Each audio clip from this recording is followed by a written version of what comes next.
Il était une fois, dans un pays lointain, vivait la famille Darling. Leur aîné s'appelait Wendy et leurs fils John et Michael. Un soir, leurs parents sont sortis se promener en ville.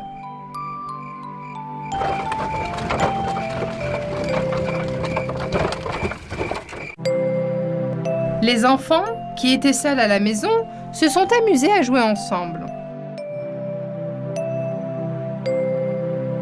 Quand ils furent fatigués et eurent sommeil, leur sœur commença à leur raconter l'histoire de Peter Pan. Il était une fois, dans un pays lointain, très lointain et secret, un enfant appelé Peter Pan. Ils s'endormirent tous. Plus tard, Wendy se réveilla en entendant un bruit venant de la fenêtre. Et qu'est-ce qu'elle a vu? Il y avait un enfant et une fée volante en face d'elle. Il était assis sur le bord de la fenêtre et se moquait d'elle.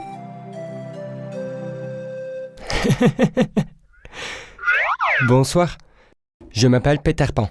Je suis le héros de l'histoire que tu as racontée à tes frères. Même si tu as oublié quelques détails, c'était quand même une belle histoire. Et je m'appelle Fée Clochette, mais tu peux aussi m'appeler Hochette. Tu peux utiliser ce que tu préfères. Comme tu peux le voir, je suis une petite fille fée. Waouh! Alors tu es réel? Je suis très heureuse de vous rencontrer. Bien sûr, nous sommes réels, mais nous vivons dans le pays secret. Nous sommes des amis très proches de Peter Pan. Nous nous connaissons depuis longtemps. J'ai une idée, Peter Pan. Prenons les enfants et retournons dans notre pays. Qu'en dis-tu? Oh, quelle aventure ce serait! J'adore les aventures. Mais tu parles en volant? Peut voler, nous? Eh bien, nous n'avons pas d'ailes et nous ne pouvons pas voler. Ne t'inquiète pas pour ça. Une fois que j'aurai saupoudré de la poussière de fée sur vous, vous pourrez voler comme nous. Wendy, qui voulait partir à l'aventure, a tout de suite réveillé ses frères, John et Michael, qui ont vu Peter Pan avant eux, ont été incroyablement surpris. Oui, j'ai aussi été choquée quand je les ai vus pour la première fois, les enfants. Mais Peter Pan et la fée Clochette de l'histoire sont réels et ils nous invitent dans leur pays secret. Quoi? Un pays secret? Où est-il caché? Comment pouvons-nous y aller? Nous devons y aller. Allons-y, sœurette, s'il te plaît, s'il te plaît. Allez, on y va. Wendy accepta joyeusement. Dès que la fée Clochette saupoudra de la poussière de fée sur les enfants, ceux-ci se mirent à planer dans les airs. Choqués tous ensemble, ils se sont mis à voler par la fenêtre. Oh, cool. Regarde, John, on vole. Allez, on a une longue route à faire.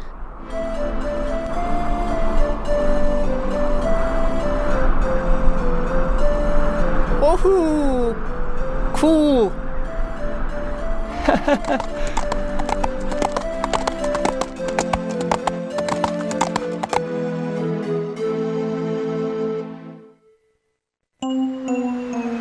Le chef des pirates était le capitaine Crochet. Le capitaine Crochet était le plus grand ennemi de Peter Pan. La raison de cette animosité était due à un événement qui s'était produit dans le passé. Un jour, le capitaine Crochet avait capturé la princesse des Indiens.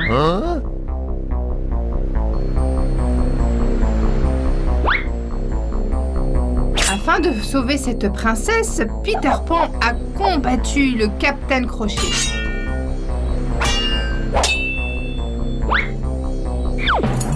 Il a coupé une de ses mains avec une épée et sa main est tombée dans la mer. Un crocodile la mangea ainsi que sa montre bracelet.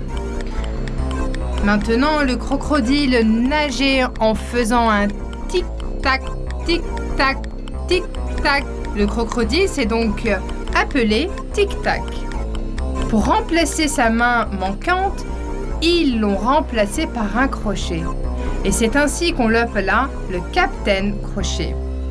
Peter Pan et les enfants se rendirent à la maison de Peter Pan sans être vus par le Capitaine Crochet. Le capitaine espionna toujours tout le monde dans le pays secret en utilisant son télescope. Alors, il était prudent et se cache en chemin. Il y avait exactement 3 enfants perdus dans la maison de Peter Pan. C'étaient aussi des enfants qui avaient été capturés par le capitaine Crochet et sauvés par Peter Pan. Ils ont tout de suite entouré Wendy. Bienvenue! Alors ça veut dire qu'on va manger des plats délicieux tous les jours. Est-ce que je dois faire toute la cuisine juste parce que je suis une fille? Mais, nous... Peu importe. Tu as de la chance que j'aime cuisiner. Mais bien sûr que je vais le faire. Et je te raconterai aussi des histoires le soir avant que tu t'endormes. Ouah! Youpi! Youpi! Les enfants embrassèrent Wendy avec joie. Wendy se comportait comme leur mère. Elle préparait des plats délicieux, faisait des gâteaux et leur racontait des histoires avant de se coucher. Ils devinirent de très bons amis avec Peter Pan. Ils se promenaient ensemble dans la forêt et apprenaient à mieux se connaître. Mais la fée Clochette n'était pas très heureuse de cette nouvelle amitié.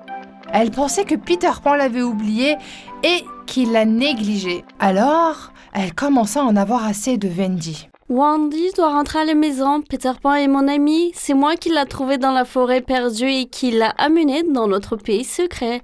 Maintenant, il se passe du temps avec Wendy au lieu de moi. Je dois trouver une solution à ce problème. Mais Wendy n'en avait aucune idée. Sa seule pensée était d'aider tout le monde dans ce pays secret. Un jour, alors que Peter Pan et Wendy discutaient, assis sur un crochet de pays secret, le Capitaine Crochet les espionnait avec son télescope. Juste là, c'est Peter Pan. Vite! Tout le monde courait du bateau, tirant, essayant de tirer sur Peter Pan.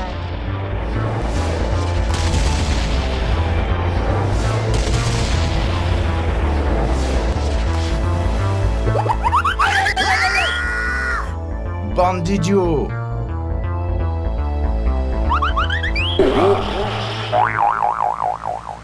Pas moi, tu dois tirer sur Peter Pan. Clochette, emmène Wendy dans un endroit sûr. Je vais sur le bateau pirate. Cette fois, ce sera ta fin, Monsieur Crochet. Viens, Wendy, vite! La fée Clochette a immédiatement élaboré un plan et a laissé Wendy au sommet d'un nuage. Elle est ensuite descendue directement à côté des enfants. Les enfants, Peter Pan a dit qu'il avait un grand oiseau en haut des nuages et qu'il fallait le tuer. Aussitôt, les enfants ont pris leurs arcs et ont tiré leurs flèches vers les nuages. Tout ce temps, Peter Pan s'occupait du Capitaine Crochet sur le pont du bateau. Vous voulez un crochet sur votre autre bras, capitaine? Si tu as le courage, nous devrions nous battre à l'épée. J'attends sur la plage. Tu viendras si tu n'as pas peur. Peter Pan s'envola vers la plage et le bateau s'approcha du rivage. Finalement, ces deux ennemis ont commencé à se battre à l'épée. Un peu plus tard, le Capitaine Crochet entendit un son familier derrière lui. Tic-tac, tic-tac. Dès qu'il a entendu ce son, il s'est retourné paniqué et a vu tic-tac se diriger vers lui. Jetant son épée en l'air, il courut aussi vite que possible vers le navire. Maman! Maman!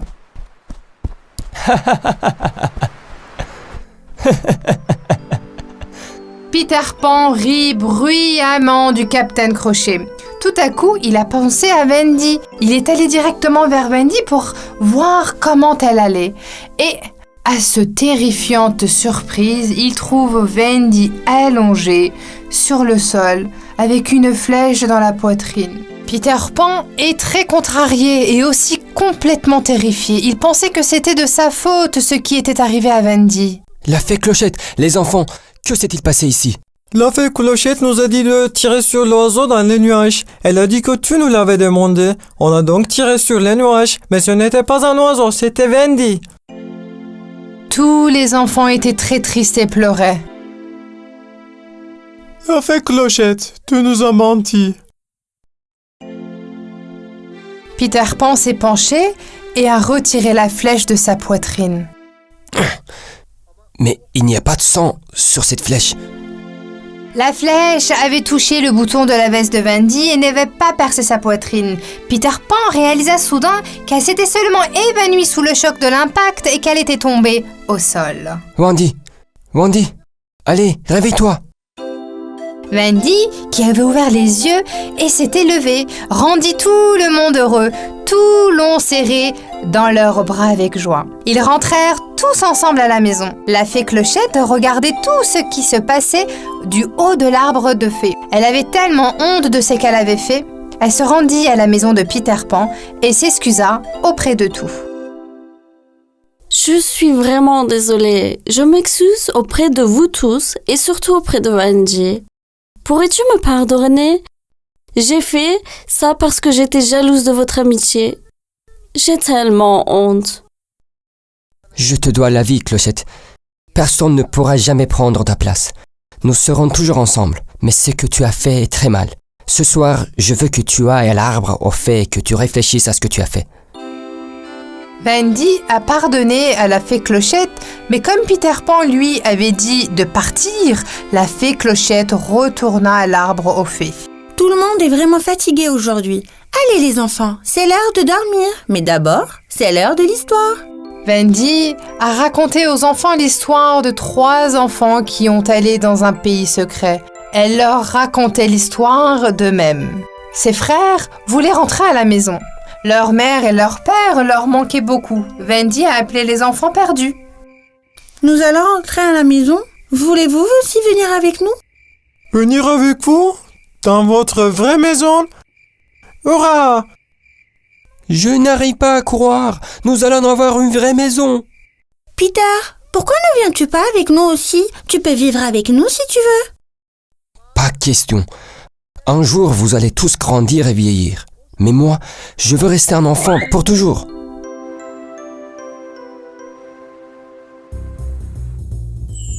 Le lendemain, la fée Clochette saupoudra tout le monde de poussière de fée. Au moment où Wendy et les enfants commencent à s'envoler, le capitaine Crochet, qui les espionnait avec son télescope, réussit à les capturer.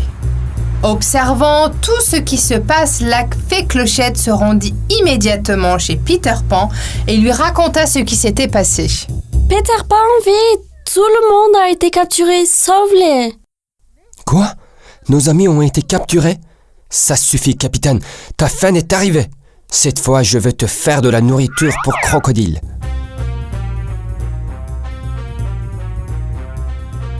Aussitôt, il s'est envolé sur le navire. En voyant Peter Pan, les enfants crièrent de joie. C'est Peter Pan! Hurrah! Nous sommes sauvés! Le capitaine a immédiatement attaqué Peter Pan avec son épée. Ils recommencèrent tous les deux à se battre à l'épée.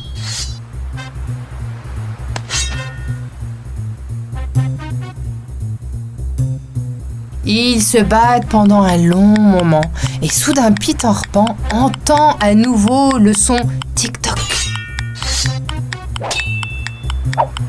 Ne voulant pas rater cette occasion, il frappa de toutes ses forces le capitaine et le pousse dans la mer.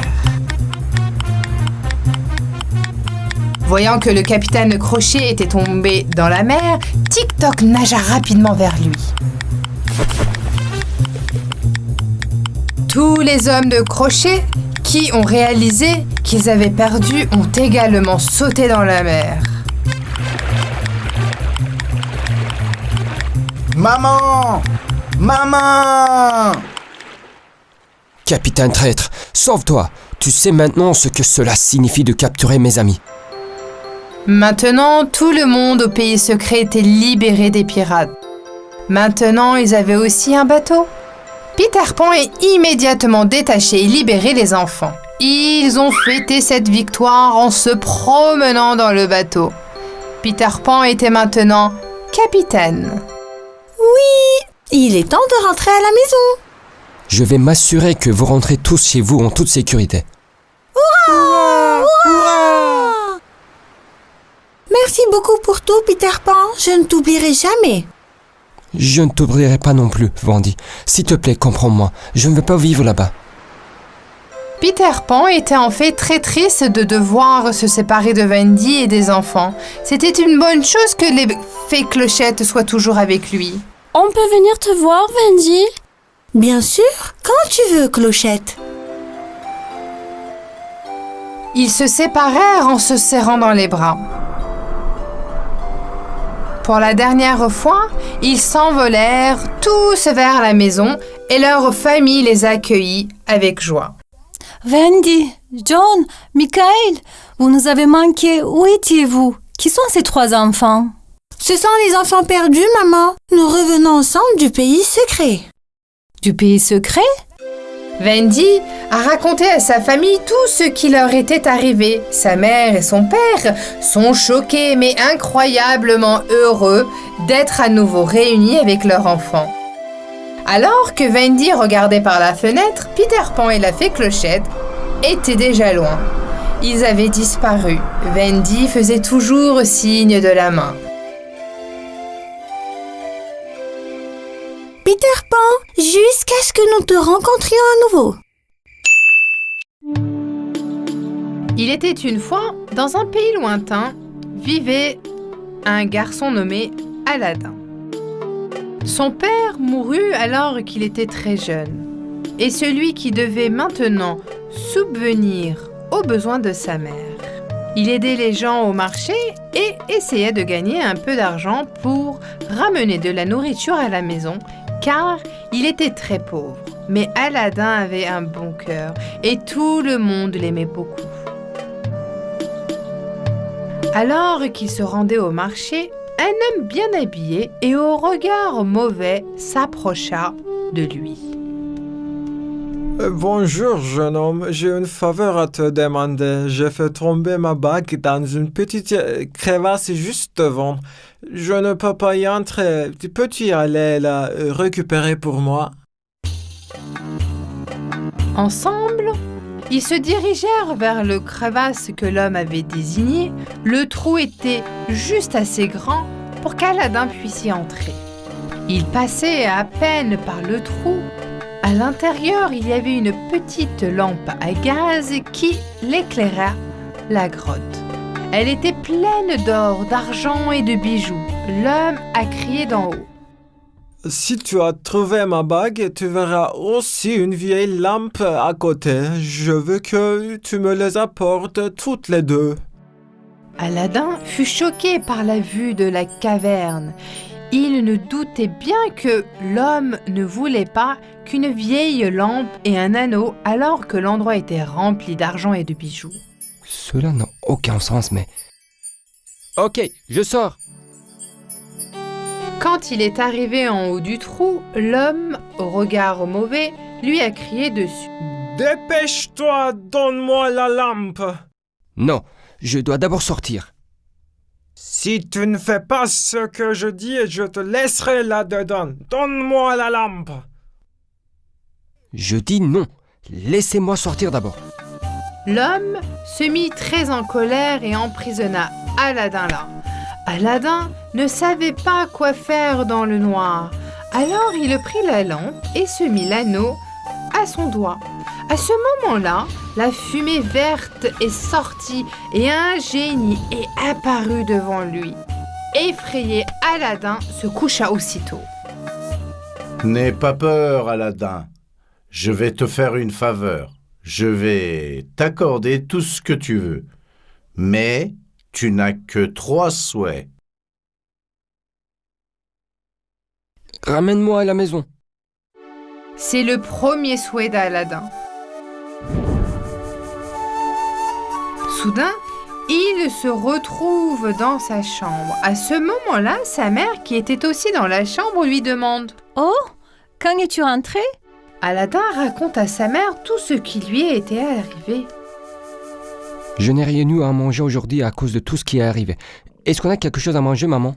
Je suis désolée, mon fils, mais nous n'avons rien à manger puisque tu n'as pas apporté l'argent aujourd'hui. Désespérément assis dans un coin, Aladin voulait passer du temps à nettoyer la lampe qui était très sale. Il prit la lampe dans ses mains et alors il la frottait. Tout à coup, le génie de la lampe sortit de la lampe. Dis ce que tu veux de moi. Oh mon Dieu, qui êtes-vous? Je suis le génie de la lampe. Tu m'as sauvé de ce sorcier, alors maintenant, ton souhait est un ordre. Dis ce que tu souhaites de moi. Ma mère et moi sommes affamés. Nous voulons une table pleine de nourriture. Peux-tu faire ça? Soudain, une table remplie de différentes sortes de nourriture apparut. Aladin et sa mère mangèrent jusqu'à qu'ils soient complètement satisfaits. À partir de ce jour, grâce à la lampe magique, une vie très riche et heureuse les attendait. Et c'est ce qu'il s'est réellement passé. Les années passèrent et Aladin devint un jeune homme. Il était en âge de se marier. Maman, je voudrais me marier. Mon cher fils, je suis si heureuse. Tu auras la plus belle fille du pays et je sais exactement qui c'est. Le sultan a une fille magnifique, elle s'appelle Yasmine. Qu'en dis-tu?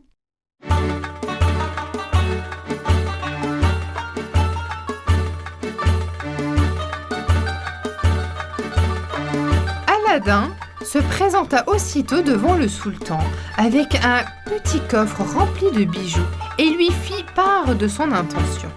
Cher sultan, avec votre permission, je voudrais épouser votre fille. Ce n'est pas si facile. Pourriez-vous m'accorder cette faveur? Tout ce que vous demanderez, cher sultan.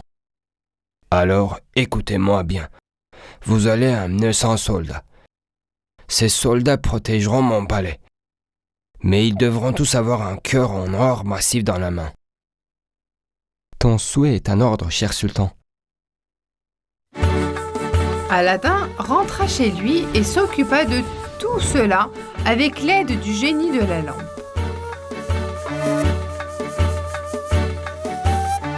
Le lendemain, le sultan fit dans son jardin 100 soldats portant des cœurs en or massif dans leurs mains. Eh bien, puisque tu as réussi cela, je voudrais aussi que tu construises un magnifique palais pour ma fille. Alors seulement j'accepterai que vous vous mariez. Aladin a immédiatement appelé le génie de la lampe. Celui-ci fit volontiers tout ce qu'Aladin lui demanda car il lui devait sa liberté. Dis ce que tu veux de moi. Je veux un palais magnifique pour la fille du sultan. Le génie des lampes frappa 2 fois dans ses mains et un grand palais apparut à côté de leur mère. Comme toutes les demandes du sultan avaient été satisfaites, il approuva le mariage. Ils eurent une cérémonie de mariage qui dura 40 jours et 40 nuits. Ils s'installèrent rapidement dans leur palais et un jour, un vendeur passa devant le palais. De vieilles lampes, j'achète, je vends. Je pense que cette vieille lampe au vendeur et en obtenir une nouvelle. Je pense qu'Aladin serait très heureux. Le vendeur, en effet, était le sorcier qu'Aladin avait rencontré quand il était enfant. Il prit la vieille lampe et en donnant une nouvelle à Jasmine. La lampe magique était maintenant à lui. Le soir, quand Aladin rentra chez lui, il remarqua que le palais était disparu. Il comprit immédiatement ce qui s'était passé. Il mit l'anneau magique et appela le génie. Dis ce que tu veux de moi, mais il ne te reste que 2 souhaits. Conduis-moi à Jasmin, dépêche-toi. Tout à coup, il se retrouva dans le palais. Lorsqu'il monta à l'étage et jeta un coup d'œil par la porte ouverte, il vit Jasmine à travers de service le sorcier et prépare la table. Aladin s'est énervé et a attendu que Jasmine vienne à la cuisine. Quand elle s'est entrée dans la cuisine et a vu Aladin, elle a été surprise. Aladdin, qu'est-ce qui se passe? Chut, tiens-toi tranquille, Aton. Je vais te sauver. Aladdin mit aussitôt l'anneau à son doigt et le géant apparut devant lui. Il ne te reste qu'un seul souhait. Oui, je sais. C'est le dernier vœu que je te fais. Figer le sorcier et le transformer en sculpture. D'accord, c'est parti. Soudain, le sorcier se figea et se transforma en sculpture. Aladdin avait à nouveau sa lampe. Alors il appela le génie de la lampe. Dis ce que tu veux de moi, mais ne me perds plus jamais. Ramène-nous ainsi que notre palais dans notre ancienne demeure. Et envoie cet homme maléfique sur une île déserte où il ne pourra faire de mal à personne. Le génie de la lampe frappa 2 fois et le palais apparut à côté de leur ancienne maison.